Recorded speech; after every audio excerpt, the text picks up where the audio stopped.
Kebenaran yang terungkap, Lensa Express tak pernah lelah. Lensa Express. Assalamualaikum warahmatullahi wabarakatuh. Hari ini kami kedatangan dari warga masyarakat Kuala Jelai, yang mana beliau ini merupakan salah satu tokoh untuk wilayah Kecamatan Jelai. Nah, Bang, sedikit Bang, Abang ini kan selaku tokoh masyarakat Kuala Jelai, yang mana kita melihat informasi yang berkembang yang selama ini Kuala Jelai itu ada membawa semacam sejarah. Nah, boleh tahu Bang, kisi-kisi sejarahnya itu apa Bang? Kira-kira. Oh, subhanallah. Assalamualaikum warahmatullahi wabarakatuh. Alhamdulillahirabbil alamin. Wassalatu wassalamu ala asyrofil anbiya'i wal mursalin sayyidina wa maulana Muhammadin wa ala alihi washabihi ajma'in. Amma ba'du. Allahumma shalli ala sayyidina Muhammad wa ala alihi wasallam. Bismillahirrahmanirrahim. Alhamdulillah. Pertama, ulun ucapkan terima kasih kepada saudaraku, terutama Pak Adlan. Yang kedua, beliau Bang Taufik yang ganteng ini, karena kita sebenarnya sudah cukup lama mengenal beliau dan dipertemukan sudah awak petuhaan kalau bahasa kampung ini. Nah, karena beliau ini kincahnya dari Banjar, Panglampun, Jawa sekitar jauh. Sementara kita di Semarang dan Kuala Jelai saja. Nah, alhamdulillah Tuhan sudah mempertemukan, dan ini merupakan gaun bersambut kalau bahasa kemarin malah. Gaun bersambut. Nah, apa yang menjadi pertanyaan beliau ini? Nah, inilah yang menjadi momentum bagi kami selaku ahli waris dari sebuah perjalanan panjang sejarah tentang berdirinya kampung Kuala Jelai. Itu adalah karena dari nama itu proses panjang. Menemukan nama Kuala itu baru Jelai itu bukan masa yang singkat, karena yang rekam ingatan dari SD, SMP, sumber informasi ataupun kisah ini turun temurun, baik dari Datuk maupun Kai sampai almarhum Ayanda. Nah, bahkan beliau menitipkan amanah agar segera dibukukan. Itu sudah 15 tahun yang lalu, Pak. Beliau masih sehat, tapi berhubung ulun masih sibuk dengan segala aktivitas keduniaan sebagai kontraktor, politik dan sebagainya, terlibat langsung dalam panitia persiapan pemekaran wilayah khususnya untuk Kabupaten Semarang. Alhamdulillah, jadi kesibukan itu sehingga terkuras energi itu sedikit hampir terlupakan. Nah, saat ini katakan sudah pensiun dari hidup pikuk dunia itu, dan teringatlah amanah ini. Nah, alhamdulillah kita ditemukan. Terima kasih sekali. Dalam catatan sejarah yang sudah kami mulai melewati dan bantuan Pak Adlan, awalnya kita kesulitan untuk bagaimana memulainya ini. Kita sudah mengadakan pendekatan sana sini, tapi kurang respon. Nah, tapi kita bertekad ini membuat sendiri. Akhirnya bingung juga dalam bentuk buku itu. Nah, alhamdulillah Tuhan mempertemukan kami dan Pak Adlan, dan beliau ini mantan guru saya, dan saya tahu tentang kredibilitas, kapabilitas, karakter beliau. Apalagi namanya tulisan indah, tidak diragukan, kalah lektor. Nah, itu kalah lektor. Kalau tulis beliau tidak diragukan. Nah, alhamdulillah kami sudah memulainya, sudah hampir 60-70% malah. Nah, sudah dibukukan, tinggal sedikit lagi mohon doanya kepada masyarakat khususnya Kecamatan Jelai dan sekitarnya, dan Kabupaten Semarang.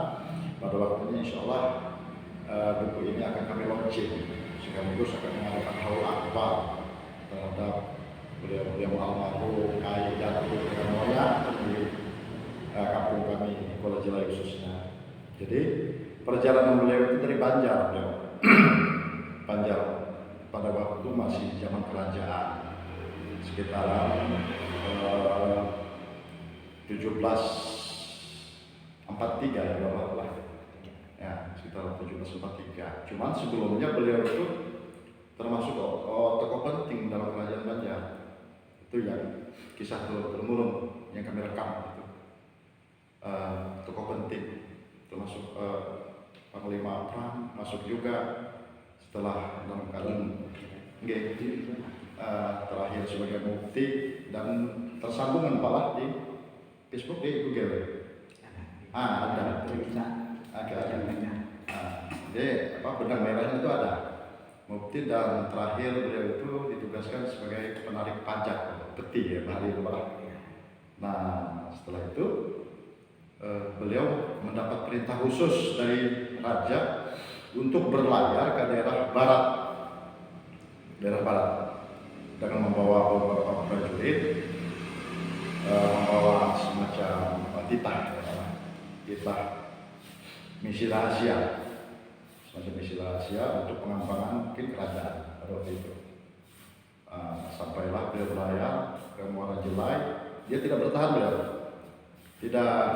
langsung di Jelainya, justru dia masuk ke Sukamala. Dulu kan belum Sukamala namanya kan. Dia perkirakan persimpangan itu apa namanya? Persimpangan Mapam. Jadi raja itu memerintahkan, kalau sekarang itu kau cari titik koordinat. Nah, kalau sekarang itu begitu. Apalah? Kalau dulu kan menggunakan ilmu alam, dengan kode alam, dengan melewati istihara. Jadi ada petunjuk, ada bunyi, gitu nah yang diamanahkan. Maka disitulah kau akan tempati daerah itu. Makanya beliau itu begitu sampai ke sektor barat, terhenti itu kan, kalau Jelai itu muara kan dibatasi oleh sungai, seberangnya itu kan gini Pak, Mahalang ini lah, yang tembus ke air hitam, Pembedila, kalau ke sana ada ke pulau, ujung sana Pontianak, Ketapang. Jadi mentok Pak. Nah itulah ujung barat maksudnya kita raja tadi. Akhirnya beliau masuk tidak di Kuala Jelainya, tapi langsung ke Sukamala, bermalam di Persimpangan Mapam. Itu yang informasi, yang kisah itu temurun. Nah, beliau mengadakan tirakat sesuai dengan petunjuk, tidak ditemukan. Satu malam itu akhirnya beliau mundur lagi, di sekitaran Pulau Nibung depan itu kan ada Danau Gelengan.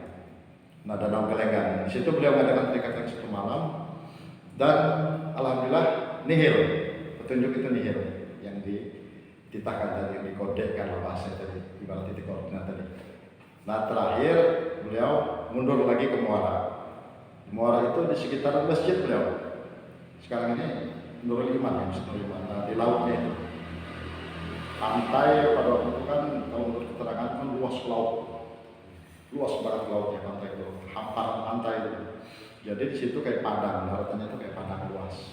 Dan beliau melabuh saut, jangkar sebenarnya. Kalau dulu kan saut. Nah, melabuh situ, alhamdulillah beliau lanjut tirakatnya, dan satu malam terdengarlah suara yang diberi petunjuk dari Rasulullah Raja tadi. Nah, langsung dia bergegas dengan beberapa prajuritnya untuk mendatangi sumber suara tadi dengan membawa obor yang dari bambu itu kan, bambu ada lampu kan, dia colok, kalau dia bersekat ke kapuk itu colok. Nah, jadi sekitaran di rumah Kyai Haji Bahrudin, nah, depan masjid agak kita lihat sedikit. Sekarang kan kuburan, samping kuburan, diperkirakan di situ. Jadi pas beliau menemukan sumber suara, langsung beliau tajak pancang untuk menandainya, langsung lanjut balik tidur. Besok paginya berinisiatif dengan prajurit pengawal beliau untuk membangun pondok, rumah besar. Alhamdulillah sudah itu terlaksana. Beliau pulang kampung ke Banjar lagi, menghadap raja. Artinya raja perintah sudah kami laksanakan, ibarat titik koordinat sudah ditemukan. Nah gitu. Jadi sumber suara dari beliau merupakan itu semacam karak nasi. Kalau bahasa Banjar Bahari itu cengkar apa? Nah, sejenis semacam karak nasi.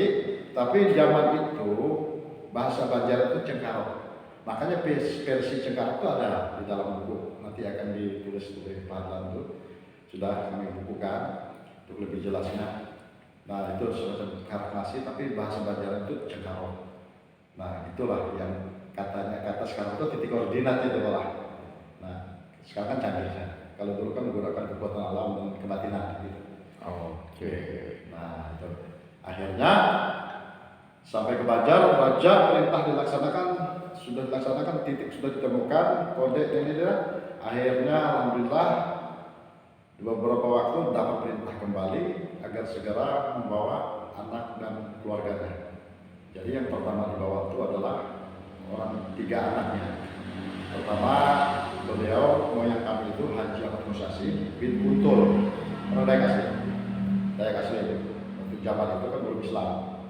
Nah karena ada perjanjian Jawa Islam kan, mungkin di era ini. Nah Haji Ahmad Musasi itu di era ininya. Nah alhamdulillah Haji Ahmad Musasi membawa 3 orang anak. Pertama Mesak, yang kedua Haji Mahsud, yang ketiganya Datu Dalam, Haji Dahlan. Nah dari sinilah beliau mulai membangun kampung kecil. Setelah itu masuk setelah damai itu sudah menata kan beberapa tahun, 10 tahun beliau baru mengambil keluarganya dari suku-sukunya. Nah, akhirnya menjadilah sebuah kampung. Mungkin pada waktu itu persiapan berdirinya suatu kerajaan gitu. Karena waktu raja memerintahkan untuk mendiami atau menempati daerah Kuala Jelai sekarang ya, belum ada nama. Itu dibekali gong dengan cap kerajaan Banjar ya. Termasuk tinta ada 3 Pak ya, bukan 2.